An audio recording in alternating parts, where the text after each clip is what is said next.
Et bonsoir à tous.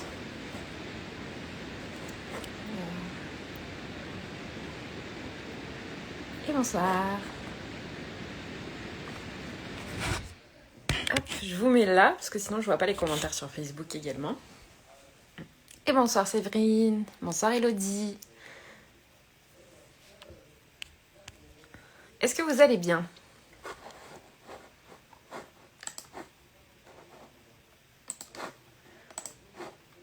Et bonsoir Émilie.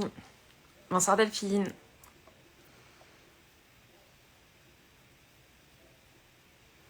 Coucou Stéphanie. Alors, est-ce que vous pouvez me dire si vous m'entendez bien, si vous me voyez bien, s'il n'y a pas de bug voilà, au niveau... Bonsoir, oui, ça va et toi ? Ça va super. Coucou Eva, c'est Aline. Ah, coucou. Ça va et toi ? Ça va super. Yes, bon, c'est parfait.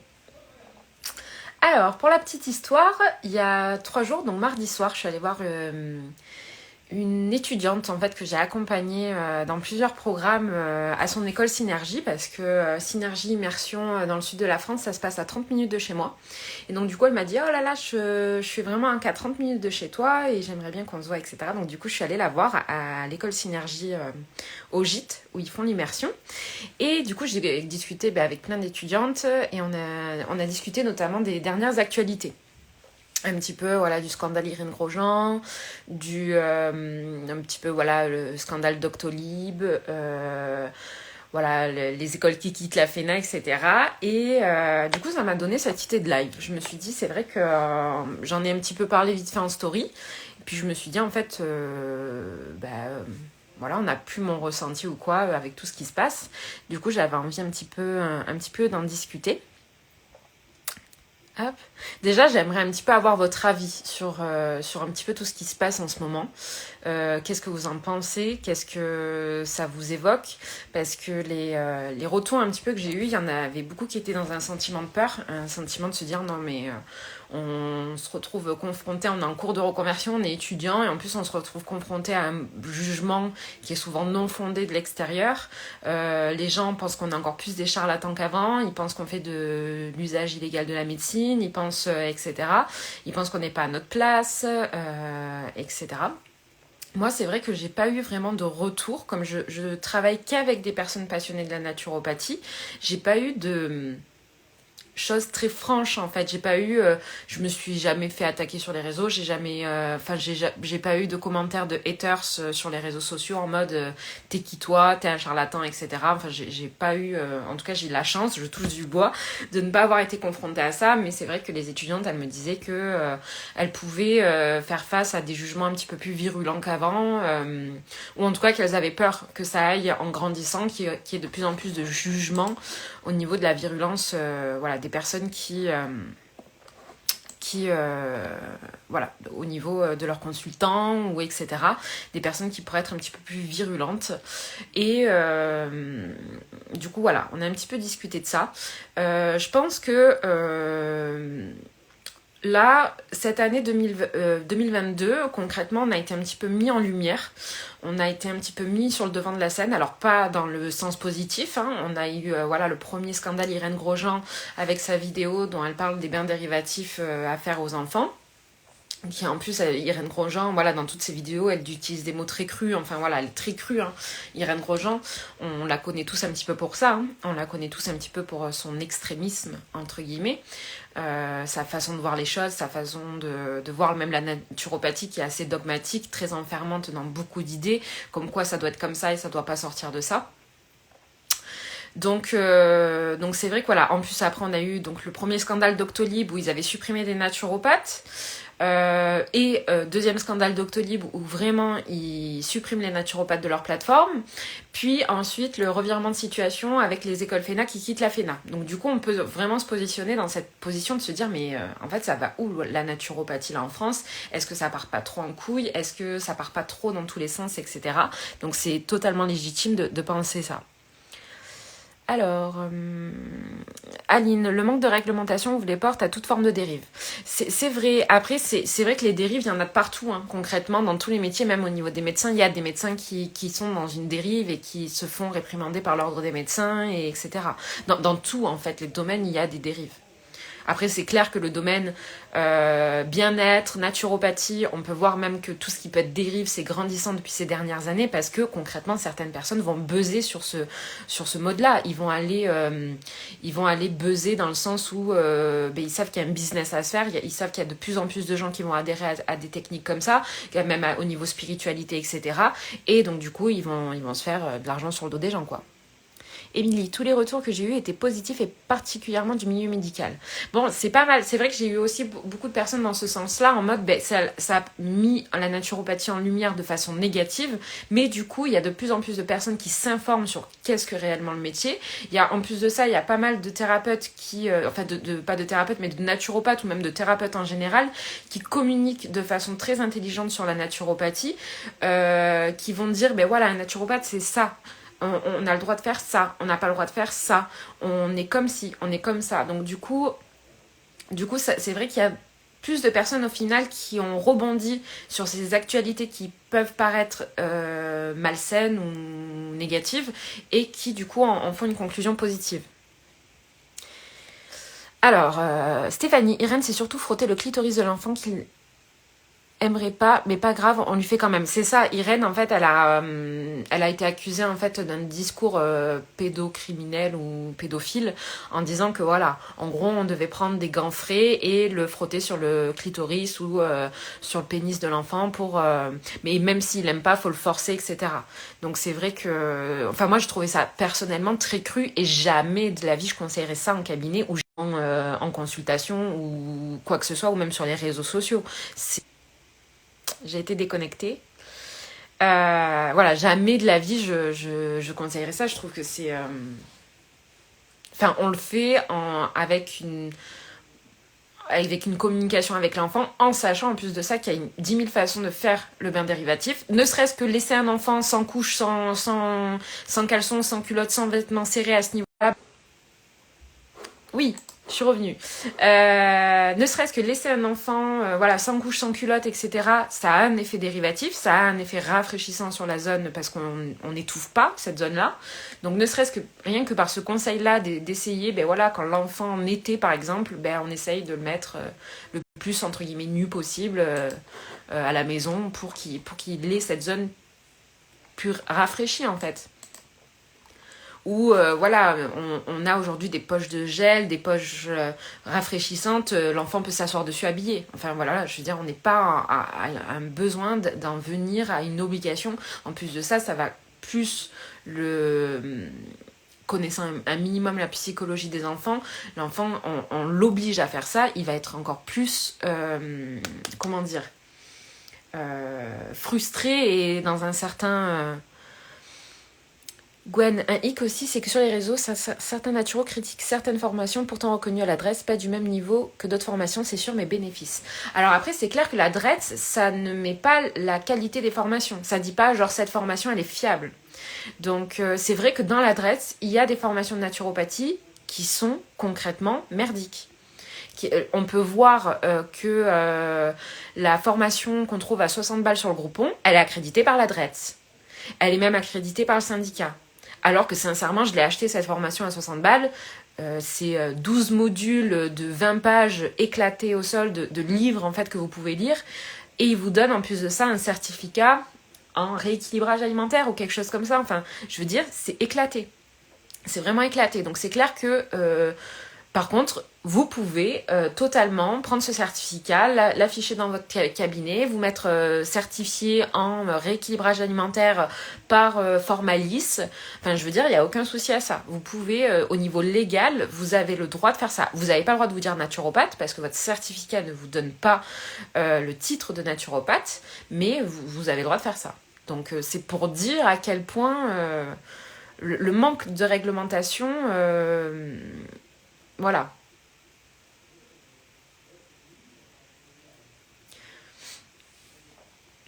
J'aimerais avoir votre avis au niveau de la réglementation, parce que c'est vrai que là, mardi soir, on a parlé beaucoup, du coup, est-ce qu'on aimerait que ce soit réglementé, est-ce qu'on n'aimerait pas, est-ce que vous pensez que ça va arriver vite, est-ce que vous pensez que ça va prendre du temps. C'est vrai que là, le fait qu'on ait été mis un petit peu cette année sur le devant de la scène, je pense que un jour, de toute façon, ils vont faire une réglementation. Mais ça peut être dans 1 an comme dans 10 ans. Malheureusement, on ne sait pas. C'est comme les ostéopathes qui se sont battus plus de 20 ans pour la reconnaissance à minimum de leur métier. Donc, on ne sait pas où on met les pieds, mais est-ce que vous pensez qu'on va vers quand même une réglementation? Est-ce que vous pensez que on pourrait envisager sur du plus ou moins long terme quelque chose à ce niveau-là? Alors, du doute et du sérieux du doute aux apprenants qui, sérieux, vont approfondir et rechercher les choses. Ces formations précisent néanmoins qu'on ne peut pas être naturopathe à la fin de la formation, qu'il faut prendre des complémentaires, mais peu ont vu l'info. Oui, c'est vrai aussi. Oui, oui, c'est un certificat en rééquilibrage alimentaire, praticien rééquilibrage alimentaire, quelque chose comme ça. Donc bon. Après, il y en a concrètement qui vont esquiver et qui vont mettre une plaque de naturopathe en ayant fait la formation à 60 balles. Ça, il y en a plein. Aujourd'hui, malheureusement, sur, on va dire, le côté de naturopathe en France, avec les formations, c'est qu'on a tellement de grosses différences dans les formations. On va avoir autant des écoles qui vont avoir 1500 heures de formation avec des cursus, mais limite trop avancés pour nous naturopathes, trop scientifiques, trop basés sur la médecine, etc. Et on va avoir à côté de ça des cursus éclatés de 200 heures qui sont beaucoup moins chers et qui vous donnent en fait au final le même certificat avec le même titre de naturopathe. Et c'est légal en fait. Donc d'un côté c'est bien pour nous parce qu'on a le choix. D'un côté quand on est étudiant naturopathe, enfin qu'on souhaite se reconvertir dans la naturopathie, on a le choix. On a le choix de décider si on veut un cursus poussé ou pas poussé, etc. Quand la réglementation sera là, on n'aura plus le choix. Donc autant on va se retrouver avec un cursus de 200 heures. Bon, je pense pas, quand même, mais en fait, on ne sait pas qu'est-ce qui va regrouper ce cursus. On ne sait pas comment ça va se passer, etc. Je pense que oui, car ça se démocratise pas mal. Oui, oui, c'est clair que ça se démocratise. La question est, est-ce que nos certificats seront valables si un diplôme d'État est créé? Je pense que cette question, il n'y aura pas trop de soucis à ce niveau-là parce que à partir du moment où il y a un diplôme d'État, on peut faire des VAE, donc des validations par acquis d'expérience. Donc certainement que on devra mettre entre guillemets en suspens notre activité pendant un petit temps, le temps de passer la VAE ou le temps de passer en candidat libre le diplôme d'État. Donc, est-ce qu'on aura un diplôme d'État? Est-ce que ça sera pas RNCP? Est-ce que ils vont nous sortir une fédération où on devra adhérer? Ça, c'est clair que c'est gros flou. Après, si on part dans ce processus comme les ostéopathes, on passera tout simplement le cursus en candidat libre, en fait. Enfin, on passera l'examen en candidat libre et normalement, tous les naturopathes, un minimum formés, un minimum avec de l'expérience, devraient le passer haut la main. Sonaturo, à ton avis, est-ce que le fait que certaines écoles aient quitté la FENA est une bonne nouvelle? Pour moi, oui, ça l'est et j'espère que ça va accélérer les choses sur le plan de réglementation. Alors, je pense que c'est une bonne et moins bonne nouvelle en même temps. Je pense que ces 3 écoles vont monter un collectif, une association parallèle à la FENA qui va faire un petit peu le même but parce que leur communiqué ils l'ont mis sur un site qui s'appelle Collectif Avenir Naturopathie. Donc je vais aller voir d'ailleurs le site. Je pense que c'est concrètement, ça ouvre vers une nouvelle fédération, association. On ne sait pas trop ce qui va naître encore de ça. Je pense que voilà, c'est concrètement une bonne nouvelle. Après, la cause, si je reprends le communiqué qu'ils ont fait, c'est que ça fait de longs mois concrètement qu'ils sont en désaccord et qu'en gros la FENA limite ne fait rien en gros. moi, je trouve que la FENA, ça fait en gros plus de 30 ans qu'elle existe. Maintenant, elle a été créée dans les années... Enfin, pas 30 ans, presque 30 ans qu'elle existe. Normalement, c'était une fédération qui était une association qui était toute lisse, toute bien, qui était là en mode on est les plus puissants, on est, etc. Et je trouve que ça la décrédibilise beaucoup que ces 3 écoles quittent la FENA, surtout que ces 3 gros... Enfin, je crois que les 3 écoles, elles représentent plus de 70% des certifiés FENA. Donc c'est énorme, hein, concrètement, ce qui se passe au niveau de la FENA. Concrètement, est-ce que la FENA va mourir, est-ce que, etc. Donc du coup, je trouve que ça apporte un côté où on se dit, mais en fait, la FENA, ça fait des années qu'ils sont là en mode on est les plus puissants, etc. Mais en réalité, qu'est-ce qu'ils ont fait depuis des années? Ils n'ont rien fait, ils se sont pas, à aucun moment, ils se sont bougé les fesses, on pourrait dire. À part quand Daniel Kiefer, je crois, en 2013, il avait parlé... Enfin, il avait fait des communiqués avec un ministre, enfin, il avait parlé avec un ministre, etc. Mais à part ça, en fait, concrètement, qu'est-ce que fait la FENA depuis des années? En quoi elle se bouge? Qu'est-ce qu'elle a fait? Et c'est, je trouve, encore plus énorme, en fait, qu'elle quitte la FENA, quoi. Après, je trouve ça dommage pour les personnes qui ont passé là l'examen FENA il y a une semaine en arrière, qui en gros se sont fait entuber de centaines d'euros pour que une semaine après leur école quitte la FENA. Parce que sincèrement, maintenant, avec ces 3 écoles sorties, pour moi, la FENA n'a plus de poids. La FENA va mourir. Enfin, je sais pas, j'espère pas, parce que je pense que aussi le fait qu'il y ait toutes ces associations en France, la FENA, la PNF, le syndicat, etc., je pense que ça permet de mettre du poids et d'aider aussi certains apprenants à se repérer, etc. Mais je pense que la FENA va mourir. Et qu'est-ce qui va renaître de ses cendres? Est-ce que ce collectif que les écoles vont faire naître, qu'est-ce que ça va être? Est-ce que ça va être une association? Est-ce qu'ils vont réellement se bouger les fesses? Comment ça va se passer en fait? Est-ce qu'on va réellement aller vers, avec en plus tous ces scandales, est-ce qu'on va réellement aller vers une réglementation du métier? Donc moi, je pense positif. Je pense que de toute façon et dans tous les cas, ils ne pourront pas dire aux naturopathes l'interdiction d'exercer. Pour moi, ça me paraît impossible. Pour toutes les personnes qui sont naturopathes, qui exercent ce métier-là, et pour toutes les personnes qui vont voir des naturopathes, etc. Donc je pense que ça sera impossible d'interdire la naturopathie en France. Ça me paraît trop gros. Mais je pense que on va aller vers une réglementation. Mais comment elle va se passer? Je pense que voilà, ces prochaines années, je pense que c'est clair que c'est le bon moment pour se former à la naturopathie parce que je pense que ça va être un petit peu le dernier moment où on aura le choix d'une école, où on aura le choix d'un cursus, où on aura le choix de ce qu'on apprend parce que je pense que aussi quand le cursus va être réglementé, il va y avoir pas mal de matières qui vont sauter. Je ne sais pas si l'énergétique aura également encore sa place dans un cursus naturopathe réglementé. Est-ce que... voilà, ça va être un petit peu le flou quoi. Il faut qu'on soit réglementé. Après, concrètement, on a une réglementation au niveau des métiers de naturopathe. On doit avoir une assurance, on doit avoir un médiateur de la consommation, on a des obligations, on a un certain vocabulaire à avoir, mais c'est vrai qu'on n'a pas de reconnaissance de l'État en fait. Aujourd'hui, j'ai commencé une formation à herboristerie avec Loïc Ternicien et Navae. Calliope, c'est déjà une garantie s'il y a réglementation par rapport au COFRAC. Alors oui et non en fait. Concrètement, Calliope, ça te certifie pas grand chose. En fait, Calliope, à la base, c'est juste pour comment ça s'appelle?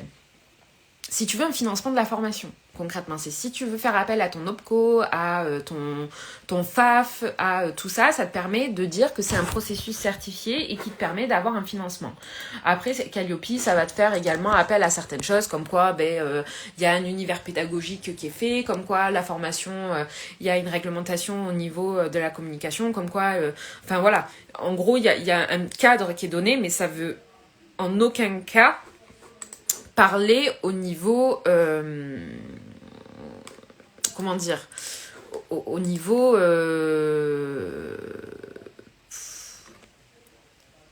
niveau reconnaissance d'État concrètement. Calliope, c'est déjà une garantie s'il y a une réglementation par rapport au COFRAC. COFRAC, je pense que tu parles de France Compétences, parce que je viens d'aller vite fait chercher parce que j'avais un petit doute. Oui et non, en fait, c'est compliqué. Ça, je pourrais pas te répondre entièrement. Faudrait que je demande à François Chevalier, qui est très, très calé à ce niveau-là.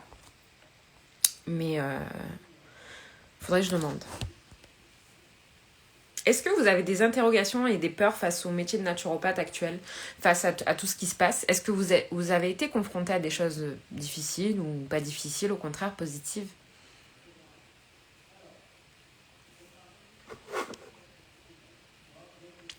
Cofrac, là tu m'as mis une colle. Je vais essayer de me renseigner.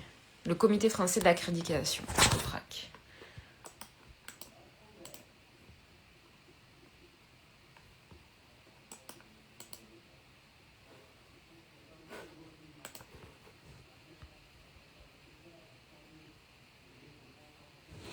Je regarderai. Je regarderai.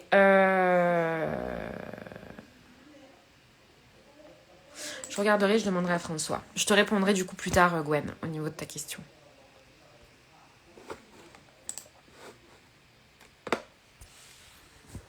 Est-ce que sur Facebook, vous êtes là, vous me regardez? Parce que depuis tout à l'heure, vous parlez pas. Je sais pas si vous m'entendez bien sur Facebook, parce qu'autant vous m'entendez pas en fait depuis le début. Voilà. En tout cas, voilà un petit peu mon ressenti au niveau de toutes ces actualités là de 2022. En tout cas, ça a été notre fête cette année. Pas dans le bon sens, mais ça a été notre fête. Je pense que voilà, on est en train de mourir pour honnête. Je pense qu'on est en train de se diviser pour mieux se réunir. Je pense qu'on a vraiment ça qui est en train de se passer. Je pense que tout éclate un peu en plusieurs morceaux pour au final mieux se réunir. En tout cas, c'est ce que j'espère. Je pense qu'à un moment donné, on arrivera sur un même discours, un même... ça, c'est déjà ce qui serait hyper intéressant, c'est qu'on arrive tout le monde à se mettre sur un même discours, en fait. En disant, ben voilà, un certificat de naturopathe, ça représente ça représente tant de nombre d'heures, ça représente telle matière, ça représente... tel cursus, ça serait génial si ASQLEP, Senato et Euronature faisaient un collectif où enfin on a voilà quelque chose de palpable. Pareil au niveau du syndicat, est-ce que ces écoles vont rentrer dans le syndicat? Comment ça va se passer?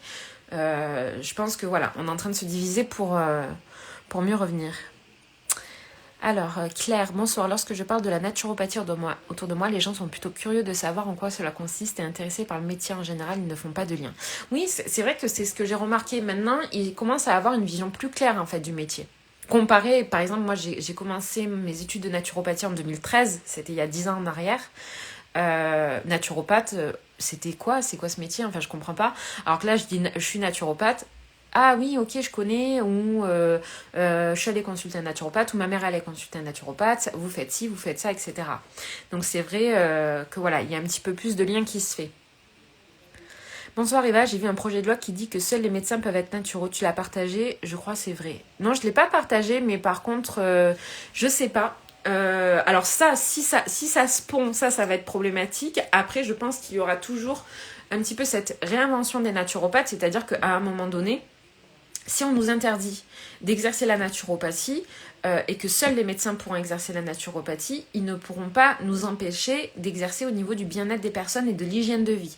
Donc c'est-à-dire qu'il y aura un nouveau terme qui va naître et on va s'appeler physiopréparateur ou hygiéniste ou quelque chose comme ça en fait. On va réinventer notre métier d'une certaine façon et je pense que concrètement, ils ne pourront... En fait, c'est pour ça que pour moi, le fait qu'ils nous pondent une loi comme quoi être naturopathe, c'est obligatoirement que tu es médecin, ok dans les grandes lignes, mais sauf que nous, derrière, les écoles, etc., ils vont se réinventer. Ils vont inventer un nouveau terme, physio-préparateur ou hygiéniste ou j'en sais rien, vitaliste, etc.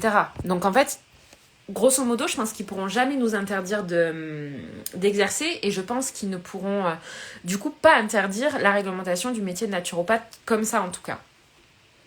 Oui, le live sera un replay, Julie. Oui, comme les psychothérapeutes en fait. Oui, voilà, les psychothérapeutes n'ont pas le droit de s'appeler psychologues parce que les psychologues font des études universitaires, etc. Et nous, on sera naturothérapeute ou voilà, on aura naturologue, j'en sais rien, on aura un nouveau terme qui va être inventé.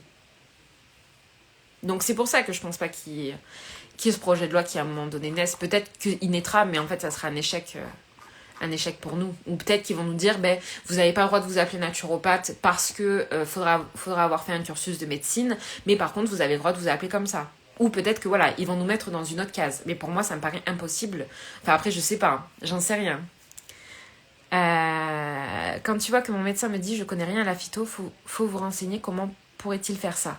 Ben après, ça sera un cursus en fait, médecin, ça sera une spécialité. C'est-à-dire qu'il y aura des médecins généralistes, naturopathes, comme il y a des médecins généralistes formés en homéopathie. Ça sera une formation à part entière, 1 ou 2 ans de cursus qu'ils feront à la fac de médecine.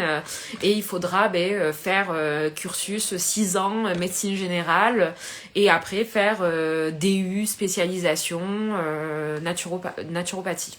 Donc ça veut dire que pas tous les médecins ne pourront être naturopathes. Donc il faut aussi voir le truc dans ce sens-là.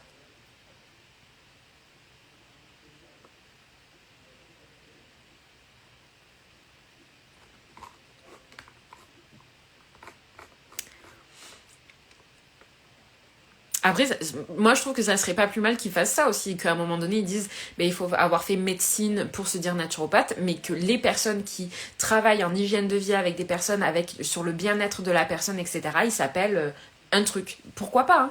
Moi, tant que je peux, si on me change juste le terme, ok, moi je m'en fous, tant que je peux faire mon métier derrière.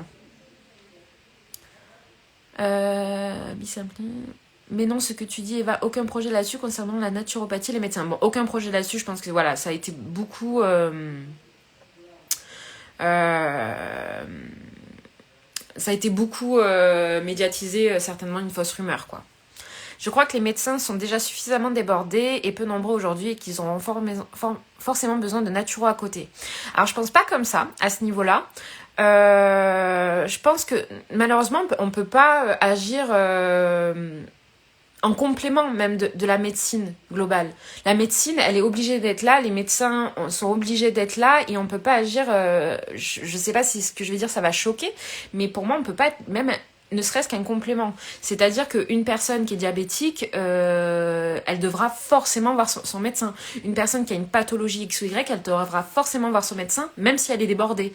Nous, par contre, on va plus être là pour tout le côté hygiène de vie, chez les personnes qui ont la volonté, si un diabétique il a la volonté de se dire j'ai pris un petit peu de poids dernièrement, je me sens pas bien dans ma tête, je me sens pas bien dans mon corps, je vais aller voir un naturopathe pour une prise pour me sentir mieux dans mon corps, mieux dans ma tête, mieux dans ma vie, pour dormir mieux, pour manger mieux, pour etc. Ok, c'est un plus en fait. Les naturopathes, on est là en plus, on n'est pas là en complémentarité. On peut pas faire le boulot des médecins, on peut pas...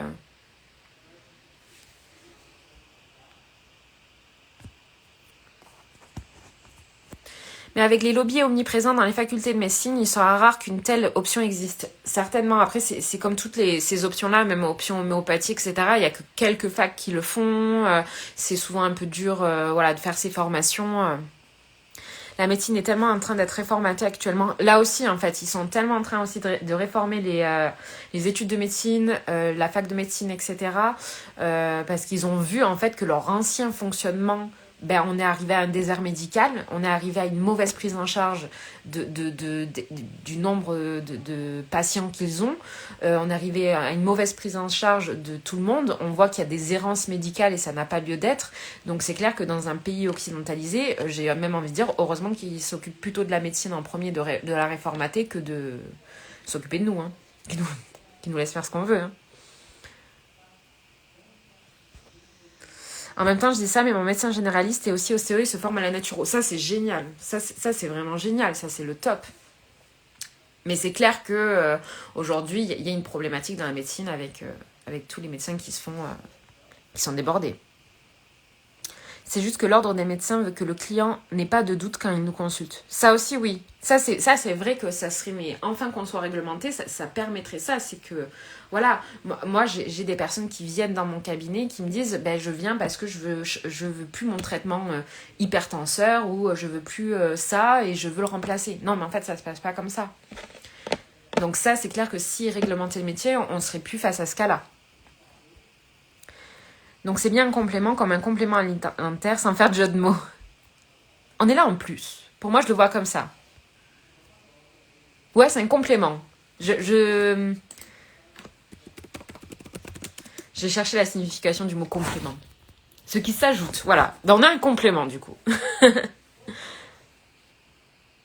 C'est comme quand il y a quelques années, ils voulaient interdire les huiles essentielles, beaucoup de fumée sans feu. Ouais. Oui, oui, complètement. Mais ça, par contre, ça avait bougé au niveau européen. Hein. Au niveau des huiles essentielles, ça pue un petit peu quand même. J'en sais quelque chose, mon fils est en 5e année et à la fac, ouais, complètement. Le métier est en train de bouger comme l'ostéopathie, c'est ça. C'est la définition, voilà. Donc on est un complément. Kale, nous avons un rôle de prévention avant tout, ce qui n'est absolument pas le cas aujourd'hui. Ma gynéco et mon médecin traitant ne m'ont jamais informé sur ce que je pourrais faire pour travailler sur mon immunité. Oui, totalement. On a ce rôle de prévention. On a ce rôle de prévention, mais on ne peut pas désengorger on n'est pas là pour désengorger concrètement les salles d'attente de médecins.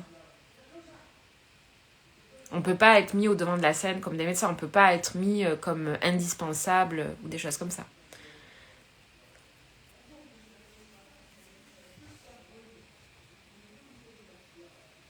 Après, c'est sûr qu'on fait de la prévention. Normalement, on devrait être là pour faire de la prévention, pour éviter que les personnes tombent malades et aillent chez leur médecin. Mais dans les faits, la problématique qu'on a aujourd'hui, moi, dans ma salle d'attente, ce que j'ai, c'est le plus régulièrement possible, c'est des personnes qui sont déjà malades et qui, du coup, se posent la question de pourquoi ils sont malades, pourquoi... voilà, après des années à avoir mangé fast-food, à pas avoir fait du sport, à avoir fumé, à avoir avoir une hygiène de vie où ils dormaient 4 heures par nuit, ils sont tombés malades et généralement là c'est le moment de voilà, en mode mais en fait non, il faut que je prenne soin de moi. Donc c'est clair qu'on devrait être là avant, mais c'est dans les faits en fait, on est plus souvent là bien après. Coucou Eva, ma question qui n'a rien à voir avec la réglementation, mais en tant que naturopathe, le mot anamnèse doit être employé que par les médecins. Oui, on n'a pas le droit d'utiliser le mot anamnèse, tu peux utiliser le mot questionnaire. Ou questionnaire, ou évaluation, ou des choses comme ça. Oui, exactement, de la prévention, je le dis souvent, et surtout que les naturopathes se forment régulièrement, c'est notre plus complètement.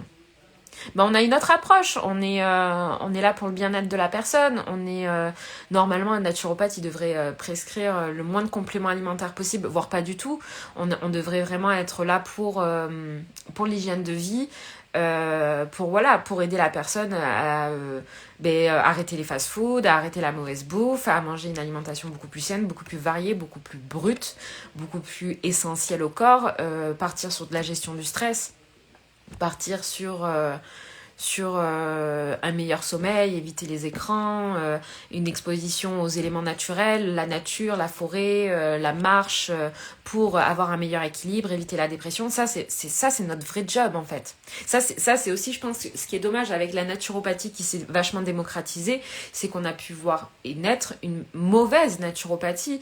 Moi, j'ai beaucoup aussi de personnes dans mes consultants qui m'appellent ou qui viennent me voir, qui me disent, j'ai déjà vu une naturopathe à part me prescrire, je dis bien le mot prescrire, même si j'ai pas le droit, parce que pour moi, c'est pas de la naturopathie, c'est pas des naturopathes.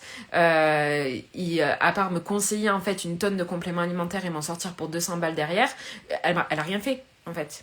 Et ça, c'est dommage. C'est pas ça, un naturopathe. Le naturopathe ne prescrit pas, je dirais plutôt il préconise. Totalement. Normalement, on n'a pas le droit du mot prescrire. Il conseille, voilà. Il conseille, voilà, il conseille.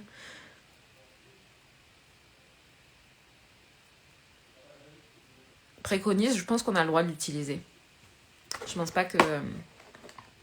Mais voilà, c'est à part voir ça. Et c'est dû à la démocratisation du métier. C'est dû à l'effet de mode. C'est dû aussi à Instagram où on peut voir toutes les influenceuses très healthy, très les stars américaines prendre 10 000 compléments alimentaires. C'est très la culture aussi des États-Unis. Hein. Aux États-Unis, comme il n'y a pas de sécu, ils prennent une tonne de compléments alimentaires. Recommandé, oui. Recommandé totalement. Recommandé, je pense qu'on a le droit de le dire. Stéphanie pourra peut-être me l'affirmer, vu qu'elle regarde le live. Mais je recommandais, je crois qu'on a le droit de le dire. Stéphanie est beaucoup plus calée que moi au niveau législation. Il y a le syndicat qui communique pas mal aussi à ce niveau-là. Normalement, dans votre école de naturopathie, on vous apprend le bon vocabulaire. Et... François Chevalier également, qui avait pas mal. François Chevalier qui propose également tout ce qui est RGPD, des audits en RGPD pour vos sites internet. Il fait pas mal de choses dans ce type-là. Naturotech sur les réseaux. Beaucoup de naturopathes font beaucoup d'allopathie verte et n'utilisent pas ou peu les 3 techniques fondamentales de la naturo. Oui, c'est ça, ils font de l'allopathie verte, totalement. Totalement. C'est ça, mais totalement. Un symptôme, une gémothérapie, une phytothérapie derrière, alors que non, en fait, on n'est pas là pour faire ça. Conseiller, proposer, Stéphanie qui me dit, voilà, conseiller, proposer, recommander, on a le droit. Oui, Naturotech, je sais pas pourquoi j'ai envie de l'appeler Stéphane ce soir. François Chevalier qui fait beaucoup de choses. Franchement, il est très très très très calé au niveau législation du naturopathe. Il n'est pas avocat, mais il pourrait l'être. Presque. Est-ce que vous avez des questions un petit peu, même sur le métier de naturopathe global ou sur les dernières actualités ? Mais c'est vrai que c'est fou, en fait, ce qui s'est passé dernièrement avec la FENA. Et on en voit tellement sur Insta qui font ça, un post contre les migraines. Oui, totalement. Parce que c'est un petit peu comme ça aussi qu'on a été éduqués. C'est-à-dire que quand on était enfant, on avait mal à la tête. Notre mère nous amenait chez le médecin et on avait un médicament. Et je pense que malheureusement, on a un petit peu ce côté-là où on pense... on n'a pas comme par exemple des Chinois qui, eux, vont consulter de façon très régulière leur acupuncteur, de façon très régulière leur médecin traditionnel chinois. Toute la culture asiatique, en fait, a ce souci de la prévention. Je pense que c'est culturel. Son compte Insta, c'est Naturotech. Stéphanie Naturo82 l'a mis un tout petit peu plus haut. Il a un site internet également. Naturotech sur les réseaux sociaux. Il n'y a aucun souci. Est-ce que tu es accrédité FENA toi aussi ? Non, je ne suis pas accréditée FENA parce que j'ai fait le collège de naturopathie rénové André Lafont. André Lafont a participé à la création de la FENA dans les années 90, je crois, ou 2000. Il a participé à la création de la FENA, mais il a quitté la FENA au bout de 2 ou 3 ans parce que ils n'étaient pas d'accord en fait sur la mise en forme de la FENA, sur beaucoup de restrictions qu'il leur faisait, notamment le fait qu'ils interdisent l'enseignement à distance, qu'ils interdisent toute leur charte en fait. Donc concrètement, moi aussi, quand j'ai décidé de devenir naturopathe, j'avais que 18 ans. Et la FENA, à l'époque, alors c'est plus le cas actuellement, mais à l'époque, en 2013, elle interdisait l'accès en école de naturopathie à partir de 21 ans. Donc c'est-à-dire qu'il fallait que j'attende 2 ans. Donc il m'avait conseillé, donc moi j'avais à la base appelé une école FENA, j'avais appelé ASQLEB parce que c'est la plus proche de chez moi. Et il m'avait interdit, il m'avait dit non, mais on vous conseille d'aller faire un BTS, d'aller faire d'autres études, de partir en voyage pendant 2 ans et de revenir dans 2 ans pour faire votre école de naturopathie. Donc du coup, je n'avais pas pu accéder au cursus FENA alors que j'avais trouvé ça un petit peu bête, quoi, concrètement. Donc du coup, non, j'ai pas de certification FENA et ça me va très bien comme ça. Et aujourd'hui en France... c'est pas votre... En tout cas, c'est ce que je pense. Je dis pas que j'ai la vérité, c'est ce que je pense, mais c'est pas votre formation qui fera de vous un bon naturopathe. Moi, j'ai pu croiser de nombreux naturopathes aujourd'hui, des naturopathes FENA, des naturopathes non FENA, des naturopathes formés à l'étranger, etc. J'ai pu voir des naturopathes FENA avec 1500 heures de formation, avec 14 000 euros de formation, qui n'avaient aucune empathie, aucune bienveillance, aucune écoute dans leur cabinet, qui avaient... limite moins de connaissances que moi alors que je sors d'une école non FENA, qui n'avait aucun sens critique, aucun sens de la jugeote, qui n'avait pas tout ça. Donc c'est pas votre école qui fera vous un bon naturopathe. Et j'ai pu croiser à contrario des naturopathes formés dans des écoles qu'on peut dire moyennes, mais avec un niveau limite meilleur que moi. Parce que ils ont continué à se former, ils ont continué à faire des formations, ils ont continué à lire des livres, ils ont une empathie, une bienveillance innée, limite, ils ont un talent inné à ça. Donc voilà. Après, faut pas se dire, je fais une formation à 200 balles parce que j'ai ce talent, etc., etc. Donc voilà, c'est un tout.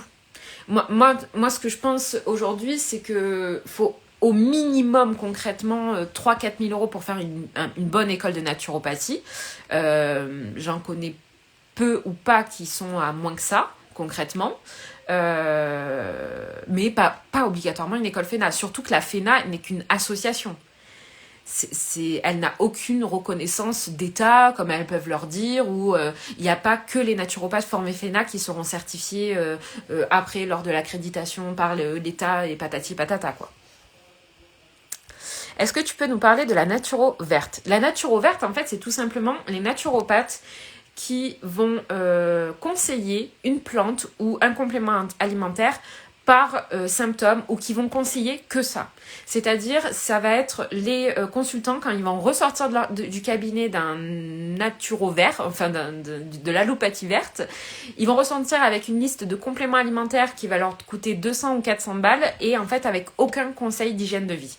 Alors que les compléments alimentaires, c'est vraiment normalement ce qu'on met en dernier recours, ce qu'on met en dernière intention, ce qu'on va mettre en... Voilà, ça va être pour de l'usage de terrain, ça va être pour des choses comme ça.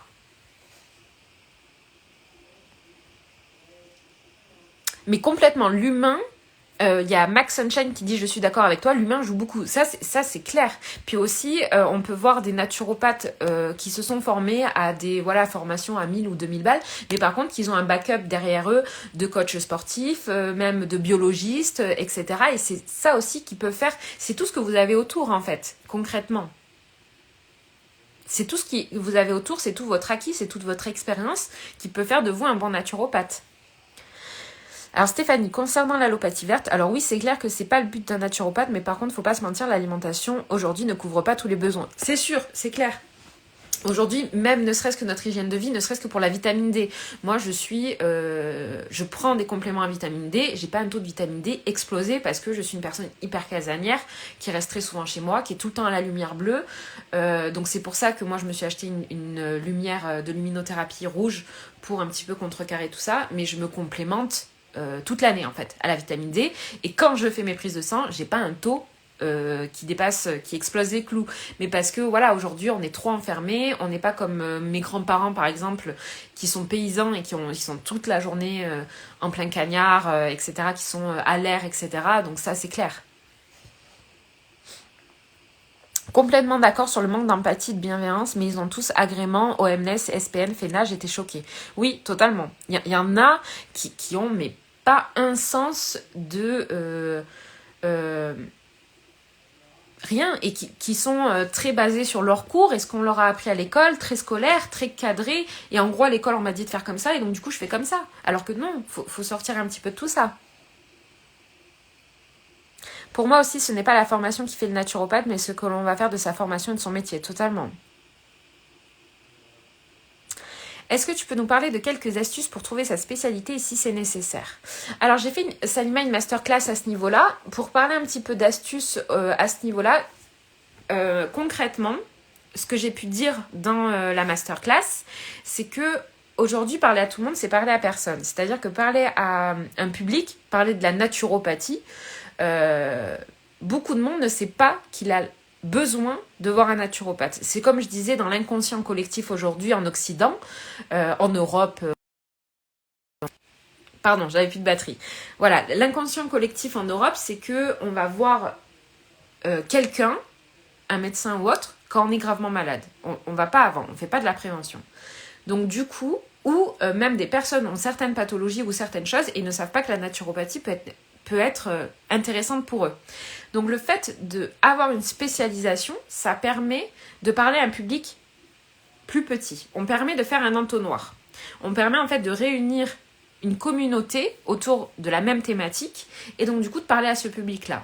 C'est beaucoup plus intéressant parce que aujourd'hui, pareil, quand tu vas sur Google, par exemple, une personne atteinte d'endométriose, elle va naturellement chercher endométriose solution, ou elle va aller suivre des personnes qui ont de l'endométriose, ou elle va aller suivre sur les réseaux sociaux des personnes atteintes d'endométriose. Donc du coup, avoir un impact sur ce type de personnes, c'est intéressant. Donc du coup, au niveau stratégique dans votre cabinet, c'est intéressant. Aussi, d'être spécialisé dans quelque chose, c'est intéressant parce qu'aujourd'hui, en naturopathie, on ne peut pas tout connaître. Et donc du coup, ça permet de nous réconforter, d'être un peu plus à l'aise en consultation. Moi, par exemple, aujourd'hui, enfin même depuis plusieurs années, je refuse des consultants dans mon cabinet parce que je sais qu'il y a des naturopathes spécialisés en troubles digestifs, spécialisés en endométriose, qui seront beaucoup plus efficaces que moi. Et moi, je prends mes chouchous qui sont toutes les personnes atteintes de maladies chroniques, notamment EBV, mononucléose chronique, fatigue chronique, Covid long, ça c'est mes chouchous, on va dire.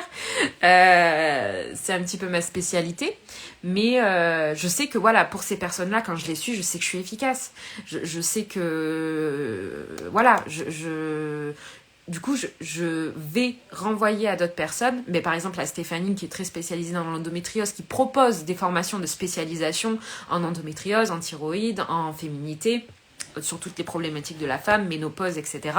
Voilà, vous avez, je sais que Stéphanie, c'est la déesse de toutes ces spécialités. Je sais qu'elle est tellement pointue sur ça. Je suis même sûre que moi, je suis malade de la thyroïde. Moi, je vis depuis plus de 13 ans maintenant avec la maladie d'Hashimoto. J'ai une très bonne technique au niveau de la maladie d'Hashimoto, mais je suis sûre qu'elle connaît plus de choses que moi, parce qu'elle a tellement creusé le sujet que du coup, elle est spécialisée là-dedans. Donc du coup, voilà, c'est pour dire que la spécialité, ça peut être intéressant dans un cabinet parce que vous avez une meilleure stratégie au niveau communication. Vous pouvez du coup plus facilement remplir votre cabinet. Et oui, ça n'empêche pas de remplir plus facilement son cabinet en se spécialisant dans un domaine. Ça n'empêche pas que moi j'ai des personnes dans mon cabinet qui veulent me consulter moi parce que c'est moi et qui veulent pas aller consulter quelqu'un d'autre et qui viennent me voir moi et alors qu'ils sont pas de maladie X ou Y que moi je kiffe, etc. Hein. Ça veut pas dire. Eva, je suis d'origine martiniquaise et dans les Caraïbes, dans notre culture, aller voir des anciens qui ont des connaissances bien plus que la médecine, cependant, se fait beaucoup. Les deux, merci à toi Eva. Oui, complètement, ben, moi j'ai grandi à Saint-Martin et c'est clair.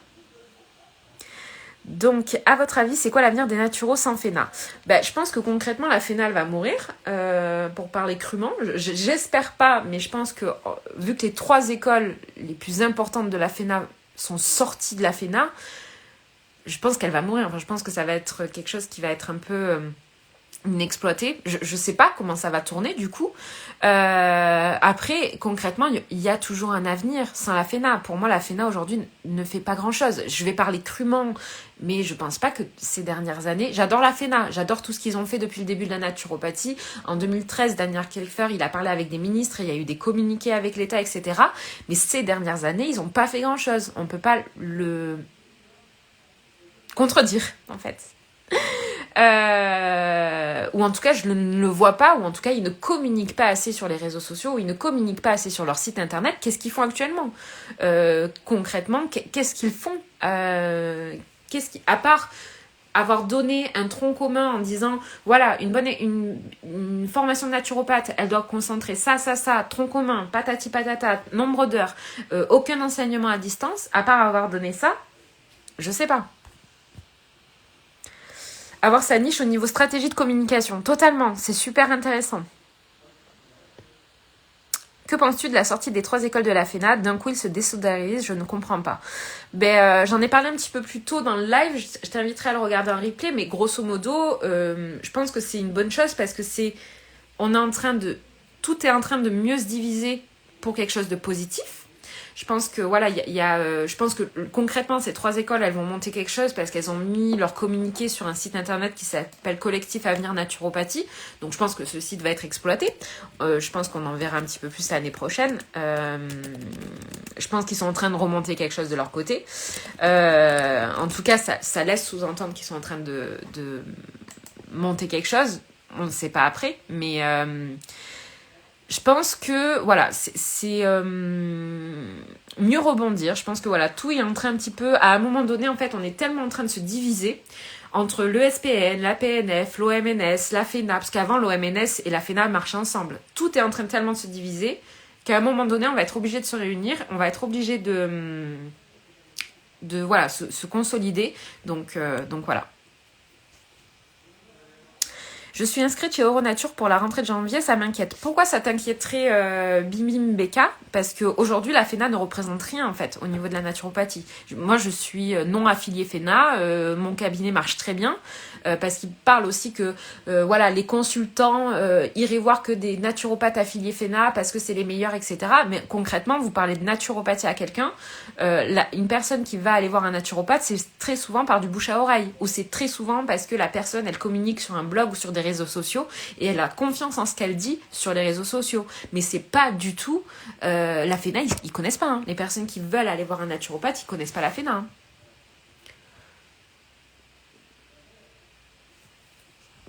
Donc franchement, aucun souci. Euronature, c'est une très bonne école, c'est une école qui propose un très bon cursus. Aucun souci à ce niveau-là. Isabelle, pourquoi... Bonjour, existe-t-il un tableau représentant toutes les écoles de naturopathie avec leurs spécificités? Non, je connais pas en tout cas. J'ai fait un sommet en 2022. J'étais en... Quelle année on est? En 2022, donc cette année, où j'ai présenté 10 écoles de naturopathie. Donc c'est qu'un échantillon hein, des potentielles écoles de naturopathie qui existent. Donc voilà. Si tu veux aller voir sur ma chaîne YouTube Instinct Naturo, tu as quelques écoles qui sont présentées, il y a quelques podcasts d'anciens élèves qui présentent leur école un petit peu avec leurs spécificités à chaque fois, mais non, j'ai pas de tableau Excel à ce niveau-là.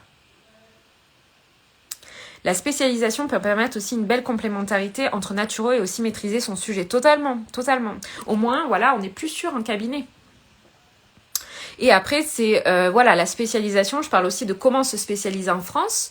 Donc il y a Stéphanie par exemple qui propose de nombreuses formations de spécialisation et qui va en proposer d'ailleurs d'autres. Il y a Naturo Kids, il y a tout ça. Vous avez voilà certaines écoles qui peuvent proposer d'autres formations de spécialisation, mais c'est pareil. Stéphanie, j'ai aucun doute que ces formations sont super, sont très très argumentées, etc. Mais ne vous basez pas non plus sur ce que vous dit Stéphanie. Allez chercher toujours. Et ça c'est vraiment l'esprit vif d'un naturopathe.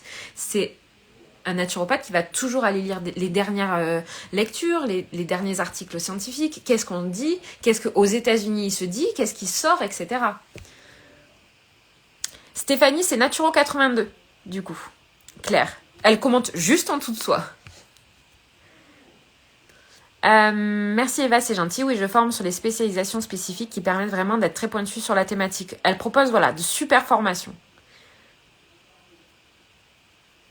Quelles sont les écoles qui sont sorties de la FENA? Senato, Euronature et... c'est quoi la troisième? J'ai un doute. Senato, Euronature. Attendez, je regarde. Aesquelep. Donc Aesquelep, c'est une école qui est sur Aix-en-Provence et Lyon. Euronature, ils sont sur Lyon, Lille, Paris. Et je crois qu'ils ont également un autre cursus, je sais plus où. Je crois à Toulouse ou quelque chose comme ça. Et Senato, ils sont un petit peu partout en France aussi, ils ont plusieurs antennes. Donc du coup, c'est 3 grosses écoles quand même de la FENA, parce que je crois qu'à eux 3, ils représentent 70% des élèves FENA. Ou 60%, enfin j'ai vu passer le chiffre il n'y a pas longtemps, ils représentent une grande partie hein, des affiliés FENA. Donc c'est comme si en fait la moitié de la FENA était partie du jour au lendemain. Aline, sur quelle spécialisation Naturo 82? Ben, elle en fait plusieurs. Elle fait, je t'invite à aller voir son site internet. Elle fait Naturo Kids, donc pour les enfants. Elle fait thyroïde, femmes, endométriose. Enfin voilà, je t'invite à aller voir son site. Elle en propose plusieurs. Enfants, troubles féminins, thyroïde et ménopause. Et elle va d'ailleurs en proposer d'autres. On en a déjà discuté, je dis pas les sujets, mais il y a d'autres formations qui devraient voir le jour. Et faut savoir que Stéphanie a un numéro OF, donc elle a un numéro de reste, donc les certificats qu'elle vous donne sont professionnalisants, quoi. C'est un certificat que vous pouvez afficher dans votre cabinet.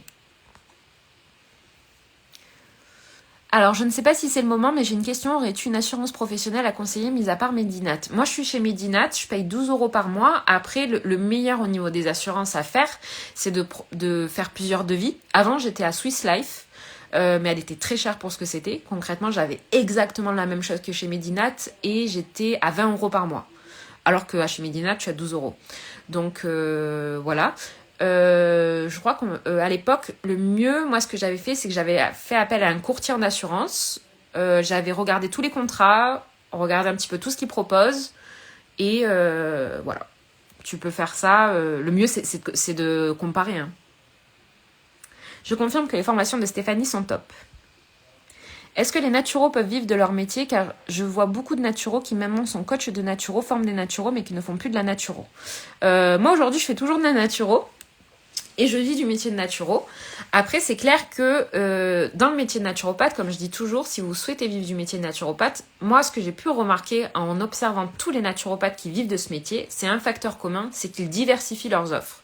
C'est-à-dire qu'ils ne font pas que de la consultation. Il ne faut pas que se planquer derrière de la consultation. Il faut énormément diversifier vos offres, les diversifier comme vous souhaitez, faire de la consultation, faire des ateliers, des stages, des ateliers en entreprise, faire des conférences en magasin bio, faire des webinaires, faire des programmes en ligne, faire des programmes en réel. Voilà, il faut pas. Ce qu'il faut bien se dire en tant que naturopathe, c'est que vous avez le champ des possibles devant vous.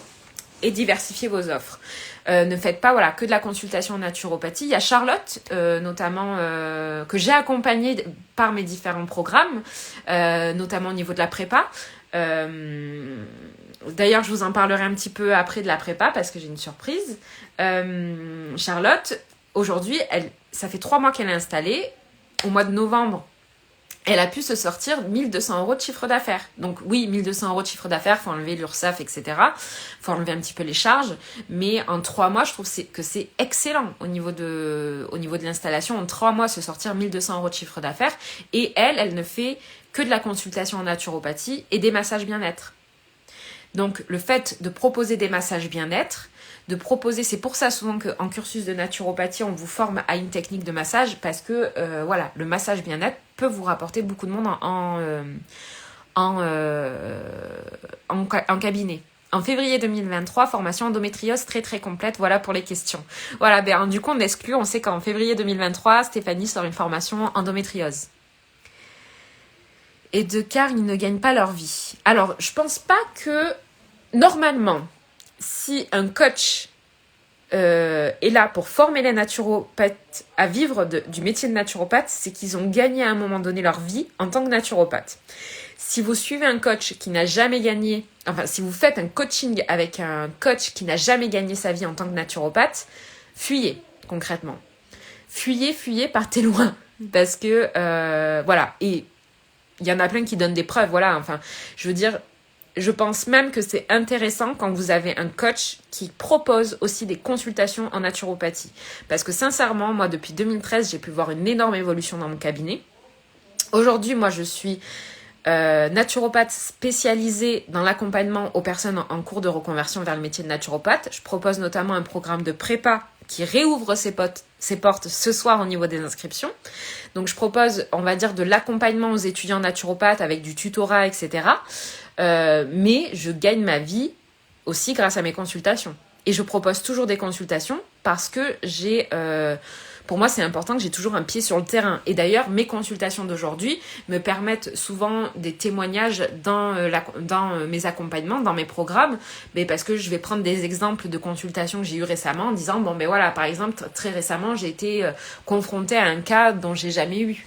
Très récemment d'ailleurs, j'ai une consultation qui m'a énormément marquée. J'ai eu une personne qui est venue me consulter parce qu'on lui a brisé le cœur et je trouvais ça tellement significatif. C'était une femme qui était divorcée, qui venait de se remettre avec un nouveau conjoint depuis 2 ans. Ce conjoint l'a laissé, cette personne, son copain l'a quitté et ça faisait 3 semaines. Elle avait beaucoup de mal à se remettre en fait de cette séparation et elle à un moment donné, elle s'est dit, je me ressaisis, je vais aller consulter un naturopathe parce que j'ai besoin qu'on prenne soin de moi, j'ai besoin que je prendre soin de moi. Et donc du coup, elle est venue me consulter et quand j'ai demandé le motif de consultation, elle m'a dit, mon copain m'a quitté et j'ai envie de prendre soin de moi. Et je trouvais ça tellement beau en fait. Qu'à un moment donné, cette personne, elle s'est dit, je me remets au centre de la consultation. Mais ça, je peux prendre ces exemples parce que je suis toujours en consultation, parce que je propose toujours des consultations. Je sors du Sénato et je vais quand même m'affilier FENA pour le moment en attendant de voir ce que les 3 écoles vont monter. Oui, je suis sûre qu'elles vont monter quelque chose. Eva, mon message a disparu. Peux-tu me conseiller une assurance pro à part Medinat? Je t'ai répondu du coup, Caroline. Et oui, je suis d'accord pour la spécialisation, c'est hyper important pour devenir expert dans son domaine. De nos jours, les clients recherchent de l'expertise et vont préférer des naturaux experts. Complètement. Complètement. Ça, c'est clair que aussi, une personne qui va se diriger vers un naturopathe va chercher aussi un expert dans son domaine. Va chercher quelqu'un qui est formé à ça, etc.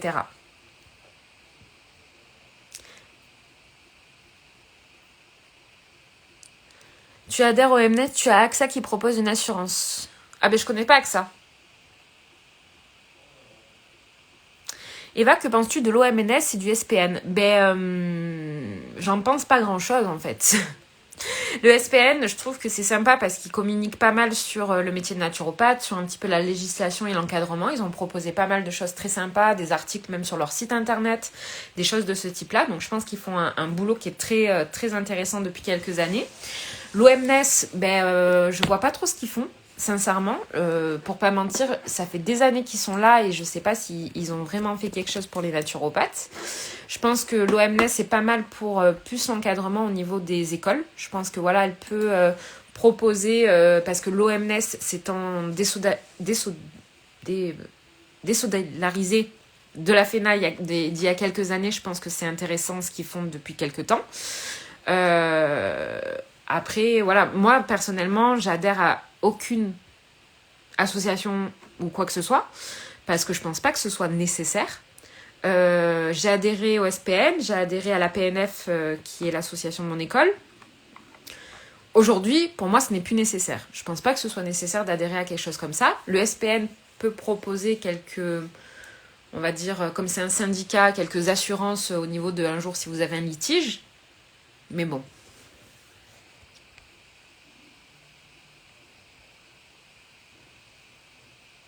Oui, ils sont un peu à la masse, Médinat. C'est vrai qu'ils sont un petit peu à la masse, et encore plus, je pense, depuis quelques temps. Moi, je suis chez Médinat, sincèrement, très bien. Après, c'est vrai que je les ai jamais en contact. Moi, je paye tous les mois, mais je les ai jamais appelés pour le moment. Est-ce que se spécialiser en gémothérapie, c'est ok? Oui, ça peut être une spécialité. Après, il faudrait rajouter quelque chose à ta gémothérapie. Donc, c'est-à-dire que tu es naturopathe spécialisé en gémothérapie. Donc, tu peux faire une formation en gémothérapie et te spécialiser, par exemple, en gémothérapie avec telle action ou, voilà, je sais pas. Se spécialiser... On peut se spécialiser dans une technique de naturopathie, c'est intéressant, mais c'est vrai que c'est plus intéressant d'aller se spécialiser vers un public choisi. C'est vrai que certains proposent de booster votre business mais n'ont aucune expérience et gagnent même pas leur vie. Ça, c'est clair que moi, je comprends pas qu'on se dirige... moi, je me suis fait accompagner par Audrey Carsalade, parce que Audrey, pendant des années, elle a été naturopathe accomplie. Elle gagnait sa vie en tant que naturopathe. Elle a écrit 3 livres sur la naturopathie. À un moment donné, elle a décidé de switcher parce que ça lui parlait plus. Mais moi, je vois des personnes qui deviennent coach de naturopathe qui n'ont jamais eu réellement de cabinet. Et moi-même, quand je me faisais suivre par Audrey, elle avait toujours son cabinet de naturopathie. Aujourd'hui, elle ne l'a plus, mais pendant des années, elle a fait les deux. Elle a fait coaching et naturopathie. Oui, super masterclass prépa natura avec toi, Eva. Oui, Pauline. Du coup, voilà, c'était un petit peu ça aussi que je souhaitais vous parler avant que je lise tous les commentaires. C'est que ce soir, du coup, réouverture des inscriptions pour la prépa naturopathe. Il n'y a que 30 places. Donc la prépa naturopathe, c'est 3 mois d'accompagnement pour savoir si vraiment le métier de naturopathe, c'est fait pour vous. Donc que vous soyez en cours de reconversion, que vous vous demandiez est-ce que voilà, j'ai envie de devenir naturopathe, c'est hyper intéressant pour vous. Ou même que vous soyez étudiant et que vous avez envie de compléter un petit peu vos cours de naturopathie par une autre approche. Voilà, c'est bien quand je dis de toujours avoir cette vision claire et très élargie de la naturopathie, d'avoir une autre vision de la naturopathie. Donc c'est un programme de 3 mois qui vous propose donc toutes les bases de la naturopathie, les 10 techniques du naturopathe. On voit toute l'anatomie physiologie, donc tous les systèmes du corps humain de façon très très prépa. Donc on aborde ça d'une façon très ludique. C'est pas pédagogique, c'est pas des cours. Voilà, c'est vraiment avec des fiches de synthèse, des petites techniques à ce niveau-là. On fait également des études de cas, donc on a des consultations en temps réel. Donc, ce qui peut vous permettre de vous commencer à vous plonger dans le métier de naturopathe. Et on a également des petites masterclass comme la spécialisation, comment vivre du métier de naturopathe, comment, les réseaux sociaux, comment les développer, etc. On commence un petit peu à se plonger dans ce métier d'entrepreneuriat parce que je pense que c'est aussi très important quand on se reconvertit vers le métier de naturopathe d'être un petit peu éclairé quand on va être entrepreneur. On va être chef d'entreprise quand on est naturopathe. On doit s'autogérer. On doit, développer son cabinet, développer ses consultations, toutes ses offres. Et donc, du coup, c'est pour ça. Donc, je vous invite à aller voir dans ma bio si vous souhaitez un petit peu plus d'informations au niveau de ma prépa. Et il n'y a que 30 places. Donc, c'est un petit programme de 30 personnes. Il y a plusieurs, je sais qu'il y a plusieurs personnes qui me suivent qui ont participé à la dernière prépa, là, qui se termine dans 2-3 semaines. Donc, voilà. Stéphanie, donc comment aider les gens à gagner sa vie alors que toi-même, t'as même pas gagné la tienne avec des consultes? Le fion est bon, certains surfent sur vos angoisses et vos peurs de ne pas y arriver. Complètement. Je suis nulle Eva avec Instagram, tu m'as répondu, c'est super. Concernant la spécialisation, sachez aussi que vous serez beaucoup plus pointu en vous spécialisant, c'est clair. Ou plus confiant, vous serez plus confiant. Parce que c'est vrai que ça, c'est quelque chose qui... je remarque que dans les personnes que j'accompagne à devenir naturopathe, c'est que très souvent les personnes sortent d'école de naturopathie se disent mais je me sens pas de faire une consultation. Oui, mais si tu te spécialisais en fait, tu ferais une formation annexe et du coup tu serais un peu plus beaucoup plus sûr de toi. Moi je suis spécialisée en maladie de l'arbre bronchique, mais je fais aussi de la naturopathie généraliste. Ça c'est génial, ta spécialisation, Caroline. Le SPN s'organise vraiment bien actuellement. Il y a un bon travail de fait avec l'OMS et le SPN travaillent ensemble et c'est possible qu'avec les autres écoles, il y ait un truc commun. Oh purée, on prie, Stéphanie, on prie. Je vais me spécialiser, mais je ne sais pas comment faire. J'ai une idée sûre, mais comment? Alors, au niveau de la spécialisation, c'est d'essayer de regarder si tu as des formations qui se proposent. Donc, par exemple, avec Stéphanie ou avec un autre organisme. De regarder, au niveau plus large. Après... Par exemple, comme je le dis toujours, si par exemple vous souhaitez vous spécialiser dans une pathologie X ou Y, regardez un petit peu, pas forcément une formation qui vous offre cette formation. Je sais pas comment le dire en fait. Par exemple, vous voulez vous spécialiser dans l'endométriose. Il n'y a pas de formation qui vous plaît au niveau de l'endométriose. Réfléchissez à qu'est-ce que la personne va être concernée et va être à votre consultant. À quoi il va être confronté? Généralement, les personnes qui ont de l'endométriose, ils sont confrontés à beaucoup d'errances médicales pendant des années. Donc, vous savez qu'il va falloir déjà faire une prise en charge au niveau psycho-émotionnel.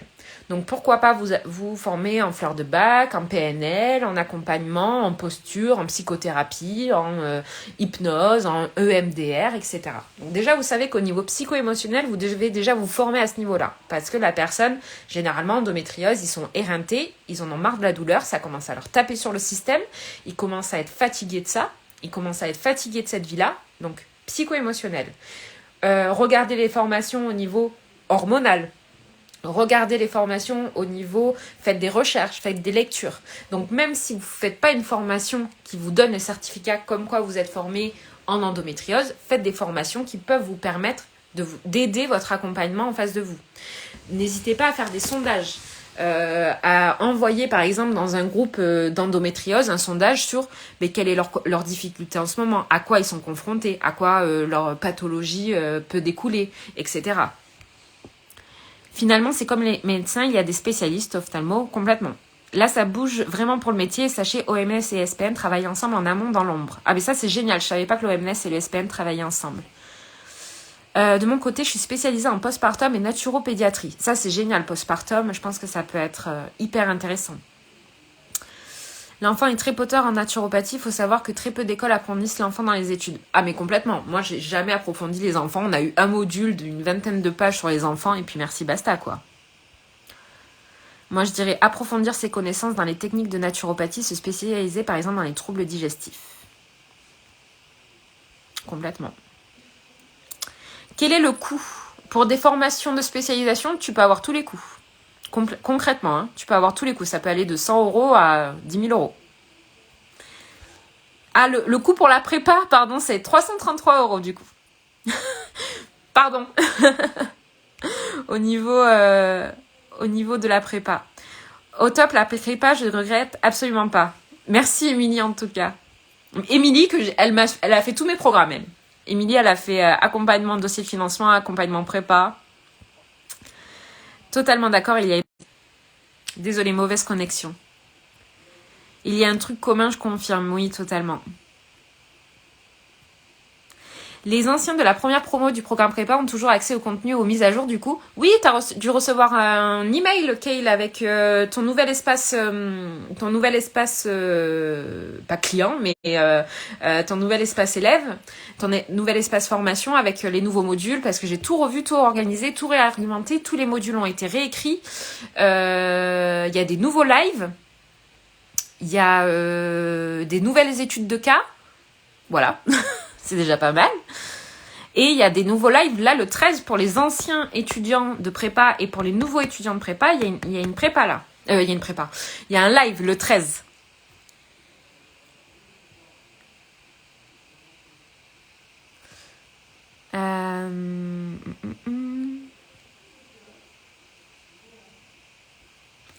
Voilà. Le 13, on fait un petit live sur...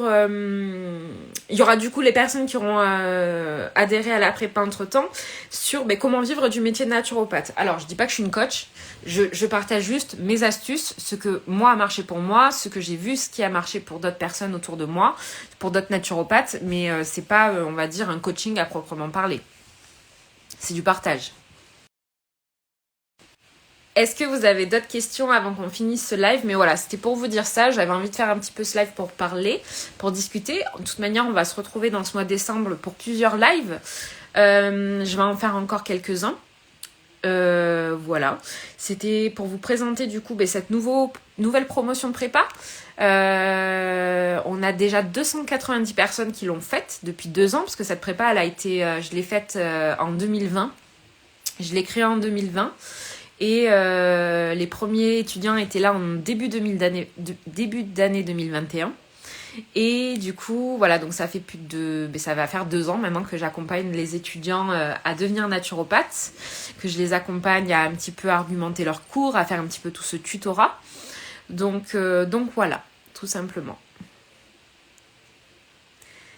Merci pour le direct, Eva. Merci Céline. C'était super sympa. J'ai bien aimé tes interventions au fil du live. Merci Émilie, merci à toi. Je vous souhaite en tout cas une belle soirée. Oui, il sera un replay Stéphanie, bien sûr. Merci Isabelle.